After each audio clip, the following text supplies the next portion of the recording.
Modi ngalakano yade ai yoi pakanaga lapnarakpa punsida angakpa wari nate ningsing laroi khanna khana ningsing ba kauna balambi thiringai paisilakpane mabu ningsing na papambai lising anam kanba kanagi thamoigi asing manushibana bidigi ahakpa phirep hongdokhan mangamde magi manung kanbana ngasidi dandi thongzilda leplare matau asimak yorakpada leo mairababu aduki matik sauningkre mana machin lenglabadi mara leiba mibu puthokpa aruba nate asawbana mang oibana ningthem sangai da leplare mari leinaba singda haizaduna mairababu unanaba semsare leo na mabu unaba lakli tabada maraba khara dingai adubu yadaba tawde tholaktuna unai mahausagu mai mai onsinaraga phammi adubu mahausagi icham chamba mai thongdudi natte wa ngang pham khangnadana tumin leiramlaga leo tapna haire nangise midu kanano khangna ngasi sumara leba mibu namsilaga thamgisira merhaba nokningdana noi pakhum amadi pirakte matawduda leo khoisauna na makha tare madunatana maram kari leire aina khangi sanakya ibe mabu kayagi matik luna khalle haba nangna aduga loinana aina su khangi madudi mahak nattana aibu asumna manghaningba kana ama leite hojik madugi matam natte ningsen mikupsi kana na karigidamak haibo wangdugi mikup natte phibam sidi kana na dandi fangba haibo matang ama yoraklabani aina kana wasu maru oina khande tofam thokpe ithau toba aibu minungsina yomlaba mi amagum ugano ngasisu ai matam amagi mairabu oire wangkhalakliba mari adubo muthanaba sumnatagi chongthoklaga lepani nangna kanagidama phibam si yokibano haiba ai munna khangi adubu nangna khangadabadi aibu mangda thamlaga aibu kankibo oidrabaso nangna maram oiraga aigi mingsat mangkide aduma pu nangna amukso khangadabadi aigi thawai se nangonda katlu harabaso ai chingnaba leitana katkani nangna khwaidagi ason malala ma changlaso nangina mang tharga ai nangida maksigani adubu mairaba aigi chalka sangdi aigi source ina leiri makai nangina famdu sinaroi hosakta nupado khangyeng lei thamoi da chukhiba maisak matau amana meeting amada hongdokpa ngamba hunade masimakna liyo tapna makha tare nangna magi dama pumnamaka thoklabaso aigi apenba leite hongmanaiba nakhoigi saktam aina thajaba ngamde nakhoigi longnamba sajat aina kawba ngamde maramsina nangna magi dama kathokiba khongphamdo handoklaga asing mapakhum piyo hojiksu matam leiri hiramsidan hakchena de haina media gi thongda khangalo maduna nangi wakhalne ahong manaiba miyoibani adubu aigi sajatpo ahong manaiba haigano ai hongkide ningsen aigi mapal thonggi honglaso aigi thamoi ahongba leikide mabu nungsiki ngasisu nungsiri hayengsu nungsikini aduga faklang marina question ba amamba ka aduda idom ithanta lelurabaso ai mabu nungsikini machal bu hiram khuding de chenarak pama tawda leo sauning madagi phamlambadai phok hogale mabu tanaraga mayok nadrabaso mairaba phamna aduma makha tari aigi firep aina khangi lawkiba firep adugi matungda lakadaba matheldo aina munda khangi nangbu phakre tabada inakta kaptuna chelatlamma mikuptuda magi pirang taithok hawdabagi ngasi phawba ningamdana leliba aini magidama kathokpani masi hai haina puchel chawba saraga aidi mabu nungsibirakano hairoi nungsibiyo haigani aigi tawsina aisu thamoi pale nangidamak si yawna tawba ngami haina nupa ama oibagi magun utpani adubu manakta lakhini haina thajaba pikiba wahaidumadi aina ngakpa ngamloidore adubu ningshen aidi puchel pi nungsibadasu ai puchel pikigani nangi oiba aibu yaningdabagi huladuna aibu ngairibu nachalbo atopa nangna khoidare khanba kana da sinaramgano kaisam sangda punsi tangkhai ama lelabaso ai nangi ukrulna nangi nachalbo lawba lakhini asawbana phungalakliyo meraba bu nungsidabagi natte napal kai oizabathi haina magi thamoina hu taret mukharba misak amabo chini hengandagi suhina thumlamba matawsina mabu mara leibo ihaliba asibu khallubada mathanda sauningbani loina loinana machalgi maming tattana naplibase pamdabana hanjinna amu hairei aigi chalni aina yare khanba kanada ichalsinaba aigi thongni magi nungaibana aikhoi pumnamaki oibani sagai na tai phawba yingthinaba amana ba munungsiba ngamdabana khoida kari asa tawduna aigi chalbu thajagani amuksu hanna hairi aibu hatkani harabasu ai chingnade adubo aina hingli makhaidi nangi nafamda aigi chalsinaroi masi khanduna nangi firep homo ai nangbo husuksu yaba ngamdri asi hairaga liyo kadudagi thoke khanna khong thangi honai adubo mapaldagi security ani home prapap changsilaklaga lepre nan Manipuri ni lon khoirap haire Your Highness pong tarik ko chase liyo khong thang leplaga tung onduna yinglei hauzik sa simbal dagi achum aran gi wafam thamningbagi maithong ude meraba matawduda liyo bu mapom thitna sahol labaso karidi upai leiri masamak na lepkibana makhoidi hotna zaman lemna mangbane meraba su phamlambadagi hawatlaga liyo da yinglei wahai kaya hainingbagumna adubu wahai amakak hairami khonjel do ikan kanda soidana lakini tamu asi hairaga nupadu khong thangakle merabana magi mapa lan kibaduda asawbana lakhallaba liyoso khonjel wangkhatta hairei itap tapna lohongbagi pau fawdi khangalake nupadu chapleplagi yinglammi wahai amatta hairamda mikop khra yinglamlaga nupa singdugi mang thaduna chatkhre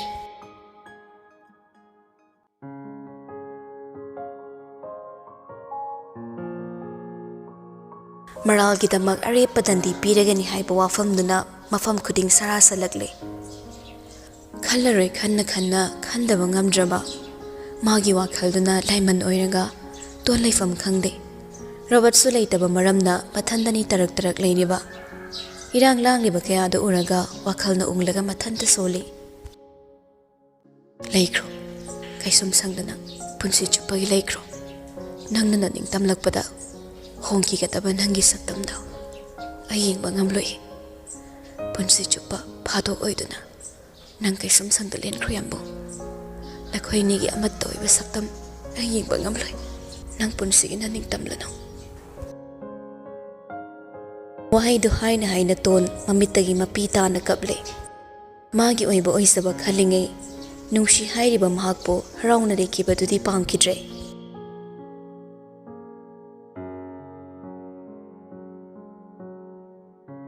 tamda humba humaina chingna manil fangbagumna chafu saba tamduna isoi soiba chafuda noktun hiyinglaga leiriba mani mandol singduda no kheduna leiramba nupido khallude thangnaba makeup takari oigani machana samlakpo wari hairamduna pau khanglaba thaba masadu langtaknai adubu mairabana tarai dandi du lauroi achumba sengba thamlakani khalluba do tayunaraklabada manungda tumin phamlambadagi prapap chenthораklaga thongzilda chaplepi sumangda chapu saribani haina nokliba machani pibo ngayak munna yenglamlaga khonjel nikna kawi sana imagi kachang nupido hut leituna yenglei mamana nughiknana leplambu ubada kari tawrabano khalle mamadu imungda paw yenghobani haiba ningsinglakpada laisa phamlambadagi phu hogolaga lepi ngayak sum yenglamlaga oiba yaba wakhal kya paisilaklaga nupido ta chensilagle mayai ka oiribat aduda chaungna khiliba tv dugi mamangda chaplepi gari dagi kumtharakba mairababo wanga khangadabagi press mayamna omsili security singna mabu ngakselaga lambi pina bo honaribado madu batalaisa mamana tathak onsili ima yamung sa house arrest tawi hairaga kaiginu ima chumaran khangdringe yamung se koi gi kota puthok doino thaba khumbangamdi tingak tengik leiriba machagi angak pamai thong do gyan tarakpada aphabo oiroi khanduna changsilaga tapna hairi se ima wa haige nang pakhat kanu kaisu tawroi haibadine ima ngamloi adubo mikupsida kari upai di tawgani mamana changsilaklibado yade khongpham matung hallaga hairi aigi damangni ima pumnamak se aigi damangni haiba nakhoi kari gi khangdabano aibu kappa themnaba aibu nungsiba unnaba yamungna pumnamak thadoktuna aigi damak leplaga kaigino mahabu kan bangamdrise thaba kapningbado khanglaga khongkap amamuk changsillaga machagi khutto paisili nang taptho ibema isadi maram mokpani imagi wata nabungsu angambu watnabani adubu masana leptuna leikhraga aikhoigi kari upai no aikhoiduna tana manawai bungu mating pangge khanna tingthoklaba khutsa khudingne magi matawna lemna manglibani ne ai taningde ai kaisu taningde anam kali khangdabra nakhoina haiba yadrasu aina harabati hani maga unage haina hanjin haizabada ai wano ina kari tabidabano ai mabu themagam gani yambungi khongpham aina hongat magam gani kaigino noina mabu ai una handabase hayo ima na chagi da manglai sabu pumba ka thoklaba mabu kari gido amaina nungsiba gamdrise hazikta thamado wana khangdu mamai chak to puthoraga khonjel warop lawri karamda nungsiu haibano makhoina maram oiraga natro magi mu makna nangbu na bo naramle kadu khangla phawba magi mi bo kallaga tumina leisin kiba maboi khoina karamda nungsiu haibano nangda ga isu khangdrabasu nangi haksangda takiba ipum sanglaba dakpham singdo aikhoi ding asi phawba ding singli isamak bu hatna bo narabba makhoida kari thazaba thamlaga nangbu unaruso haina thagani imagi bema puksel pi harabasu nangbu kaina bagi maina ngaura bai khodine nangbu mi mangsidagi mikup ma phawba laphanduna nongsagi machinja wakiba pamdine ai son tharaktuna kapliba mama bu yinglaga nungaitaba poklabasu mikup tugi oiba sawbana khonjel nikna hairi mama bu warongni yinglaga yambungi kari maral no ima ningthe mapok ta pokluba adubu magi marala nangbu haiki bataini ima ningthe mapok ti konung amasung phambal dagi hen malaite haina magi phambal ki tamak magi konung ki tamak aibu na thairabasu ain khuding aibu ningsing laga chai khairabo magi wakal ki awabadi na khoina ubangam kibra lura balok nungda pattu na pom na siraga daba aibu kan bikiba misakto nangbu kaurabe ima thaba makok tam hairaga pakhum pire nang wagano nang pakhat pa yade haibana khangliba natra chalo nangi kadane ningthina potharaga le nangna sumna kaptuna leiradi ikhoi karamda layu haibanu ibema mamagi tapthaba wahido taba ngamluktaduna khonjel hawna lawri aidi karamda hingo haibano mahana igida makai sum sangda chahi ke alen kraka ai karamda hingo haibano ima ai mabu ngaibani numit kudengi khulgi khun khada leptuna ai yambung bungai ima chingsang na pom da leplaga yambung ki mai ke yenglise na khoi ke khangdo no ima napal chawa yambung do ai di nungsi ima oi zabati ba yambung do ai ni yam nungsi ima ai themge ai ma bu them bagam gani ai na them drabati ma bu wa phangle ro he ai ma bu them ki ma ai yambung bu them lu ke wahai singdo haina haina matau to hingni yingna thabagi mit mangdagi tapna lapkhiduna ta senthokre matau to thaba khamba yaroi khanna ami chena wisilaga lehore khaptuna lehore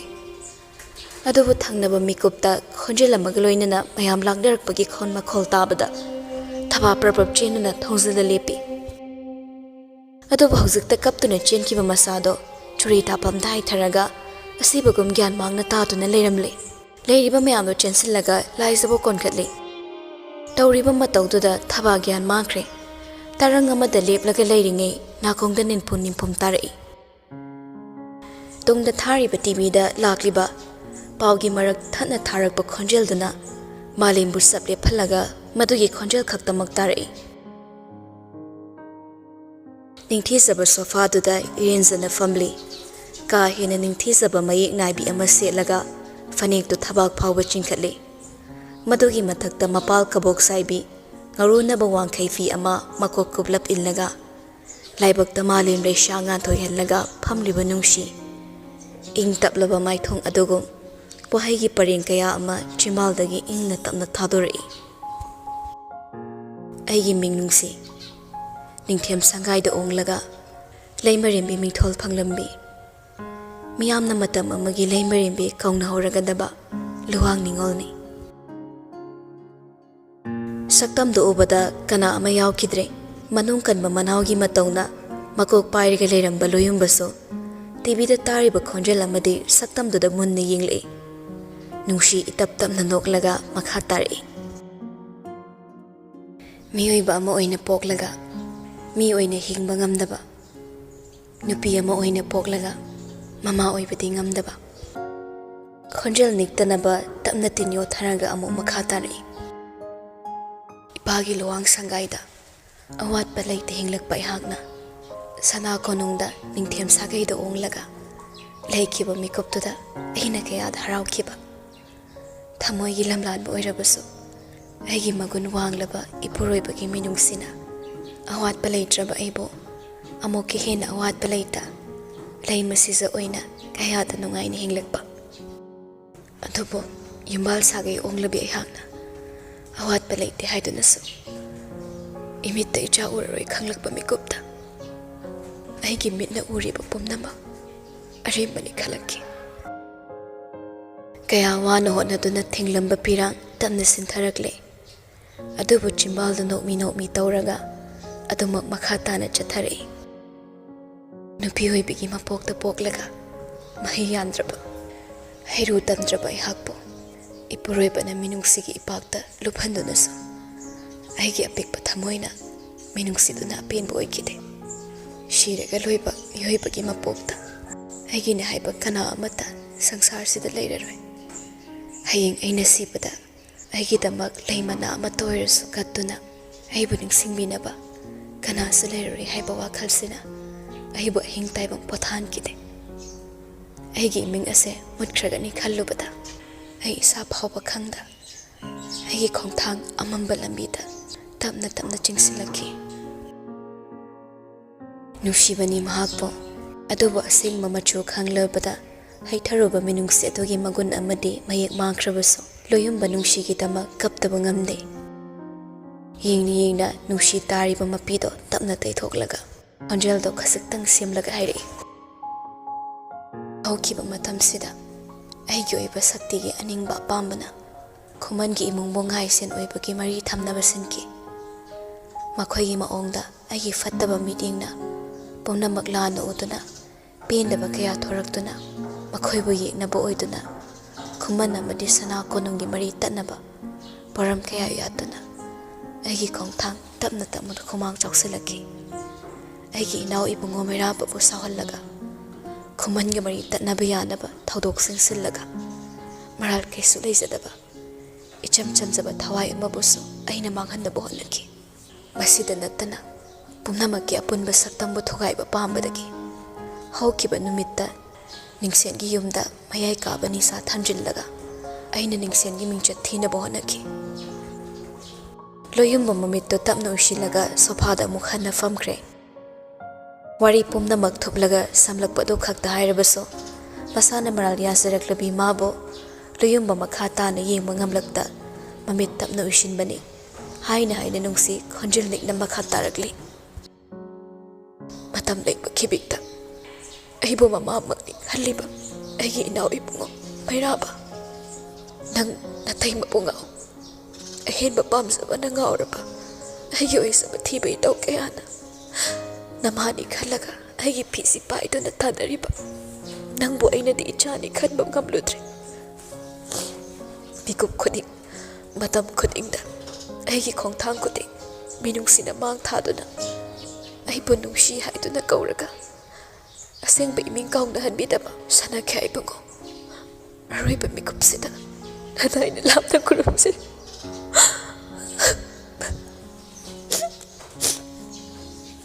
ꯑꯁꯤ ꯍꯥꯏꯔꯒ ꯅꯨꯡꯁꯤ ꯈꯣꯟꯖꯦꯜ ꯊꯣꯛꯅ ꯀꯞꯂꯦ꯫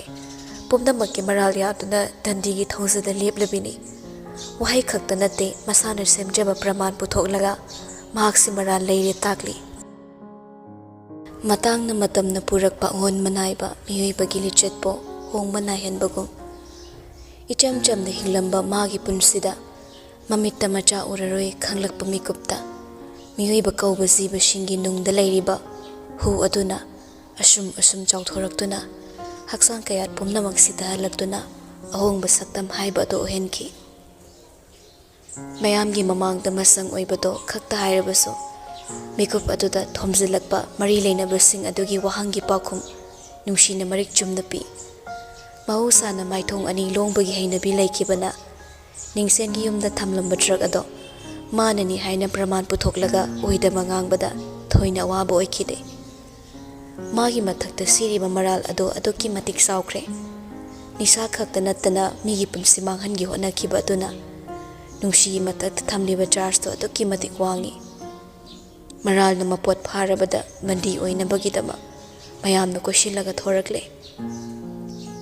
midyeng sana yenglakpada urei laptakna mabu yenglaga tupak lepliba Robert mikuptuna luwangna chelaktuna leplade ningshina chelaktuna leplade Robert na leplamba aduna hangzakhiba wahangi pakhum phanglabada hairi magi nakalda lepliba napi police tuda mikup khara loge koiroing haktane napi dusu yeludre nungsina chatkibado laptakna tung inei nungsina magi maikeda lakliba obada Robert khongkap amani thangzilaga lepi napi dusu yaushilaglaga mamangda chep leplare wadu ikoi thoktana nomi nomi hairi kuman yumthong khuding aigi na kongle Manipuri mafam khuding da aigi mitle mikup khuding matam khuding afaba lambi da chatke ninglabaso matang na matamna akhoi sajatpo isa khangda soikhiba yaudaba natte Robert tuminna lepi nungsiba yengba sungamde aina nangbu kalamle haina aibu ningano aina lawriba phiripsidi shanakha aibongo amadi pomnamaktagi nungshibana lumi khankraba aigi inawgi nungsiba adobo ikai khumnaba oina inawbu kallaga magi maning thunganbani sanakha aibema ai shana pamna chatkhiba lambi dinate nungsi makha taraklanu haibogo makhutna fat haigali leplo khuman miyoiba kanaso phattaba oigi haibagi asa tawduna hingdabani matang matamna aikhoibu phattaba ohenbani haibase atai kanana khangdrabso aina munna khangi adubu nangdi ainatte nangi nagun aina munna khangi maramsina nangi khanthaudaba mikupta lawkiba phirep adubu chumthoksanaba aina nangi matam pibani wafamase pumnamakti lotpana nangi afaba oigani miyam khangna nangbu dandi pidrabasu nangi athotpa thamoiduna nangna tawsaruba paptugi ningamdabana makha tarakpa punsida maglaknaduna lengani aina khangi maduna nangi dandi orasanu haukiba kauthoklaga matam pumnamakta mahusagi khumani pongogi saklol lauduna sana konumgi tungda leplo nachalbu sana khaibi mana ningsingla itammo matamdu yaraktabana kuina sangna wari tawraga leiba yadabana nungshi Robert po amuktang yenglamlaga mai leiduna chatkre ningsinglei ningsengida leiba magi chanaba mi singa sinaraga mari leinaba singdagi mayai kabani sha khutsin halaktuna shinaduna thamkiba chaningda charuba chakhomaduna hu olaktuna masana masabu kawrabaso nungshina hairambaga loinana ningamdabagi mai chukhattuna ningamda leihori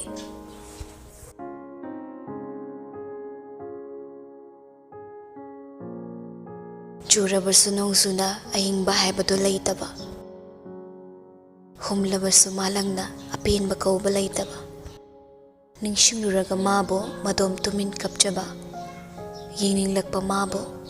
ugi kauba fangdaba maisa laglaba achikpa maru hundraba male nungshiba leitraba thamoi yening hundraba haksang mit aduna uirum panglakpada nakongda tabli tarai yumgi yanglenda tap tariba nonglikki atappa khonjel ka hena kande itap tapnani tariba khonjel duga loina nakanda phamliba singre ngamgi khonjel su tari nungsa thina phamlama mamada onsilaga hairami angang oiringegom amuk halaklaroi karisu pakhatkano magi angang oiringegi matawdi mahusana phakrabani adubu yamna pakhatpa matamda asumna hek tawbasidi kopna yenglaga khangani adubu yengrabasu ai haiba ngame karisu tawroi yamna pakhatpagini thaba kapluba mali madi pada pakhatchabani phana sawi haiduna so apokpi mamagi thamoida haukiba thawdok kayana mikup phuding mipairamgadabado khallubada mamabu ngak yenglamlaga itap tapna kauri abu khonjel animakto ta yenglei sinrengamdi gyan lakpaduda harauduna yenglamlaga hagotlaga thokre imphal gi pawsu nungairabada sumangda leplaga leiriba singduda sansa chasi haiduna lauri thabasu machagi manakta ta changlaklaga makokta tapna paibirei isa tumbi isa kedawi kok nungai tabro abu kok namura laisa makoktu nage tapna hairamlaga hiblibado hagotna bohone masadu sonthade tumlubagi kok khasik tanglomlibado mangaire adubu thaba changsilaklaga machabu hogatpi nakanda thuplaga thamlamba ngangba amuba yanaba ina phido haidoklaga machada tapna insinbirei kari saninge isa saklalamani ima kari sema uge laisa lai thoktuna leite itap tapna hairi nahan pamda helakpa thabido champut phutpiyo ima champut chage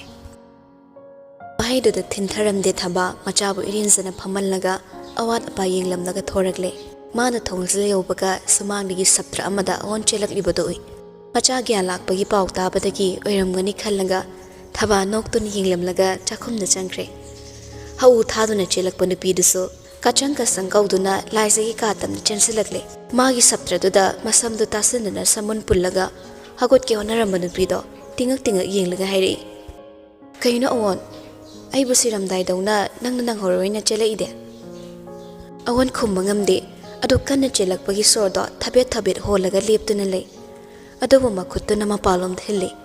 meeting to the laisabo langtakna ne yengli jumna talak prakhanbani adubu matawduda chinabana pik thalakle makeup to the awan bo magi mai thongna tariba mami ado madu ubada oiba yabo wari ama wakhagi atiyada tarang ngale madubu karino khanjilaga yenglubada laisa phu hagotuna kana ama bu hanni yenglamda khonglei thuna chenthorakle magi khongjel adugum tanaba ngamdrabaso awansu tung ilei ani duna tungda mangda chenkibado thoina ngaklude mayamdo haipetang yengnaraga mathau tongnhauri lepa leita chelakpa khongjelna thongal yorakle waba khangde laisa thongal da chapleplaga ko yengi yana uchan makhongda yengli adubu ude kana saleramde matawduda kuina leiramda hutlei thoklaga chingmaiduda khonglei thuna chentharakle chingzinduda leplamgadra khallubani aduba muksu magi asa kaire nak yet koilei tuni yengi adubu magi wakhalla sagat pa choba sama oiramle pumna makta yonnarabada tungda tabli lakliba ohonda leituni yengli pidu su sor kara hontharamle nokmi haire aina kari so haitringe kari ge to kana chenbra laisa khumde kapning tawraga peri yengle matawda awon noklaga laisa gi sagan paiduna mamai dai thokhalaga mafam amada kudom bithille ge launa hauriba u thambal dugi makhong deng halaga yengune kachang dele piskanara marum oibani yengsiludre hauzik tamayek singna ure icham heksamba pakhangum liliba amuba jacket setliba denim jeans mahusagu makhut aningma pocket humlaga o thambalda yenglami matawdu obada sana ibi madi mapi taduna kable ohongi nakta kuina leplamde leiramdre kapli peri makhongdu nang hore matagom thanglaga u thambal hori bachimai matektuda prapap ka khale mi lakpagi sawumduda khanglabagom mera bano mi tawragi leithore adubu sawumda fangkiba nupido mamangda chapleplamle peri bado obada noklambadu chaplepi ahomba kari sulaita masa tanan lepiba mera babo sukthana yenglamlaga makhutuna nupadugi thabakta khutumna kanna suraga khonjel tanik mi phata mabu phata bani thomacha kaigi thingna laino aina ngairamani khangdabra nok phayaba matam dinatre adubu mikuptuda meraba nokmi ta tawkhre aduma puching mai sida leplaga leirabadi maning tamna themge khalibado oiroi khangbana hairi tungda tabli changsilakliba awon bu yenglaga awon wam thaigedana kari haikire ningthem kasangbu kainage haibra meraba mamit lauthore pisumda khazik suksilami wahaidu taning de haibagumna adubu thangnaba mikut tairi suktuna mabu yengliba nupidudo onsilaklaga kasang se soiphau sumaking chaminaruge nangyumda sangkro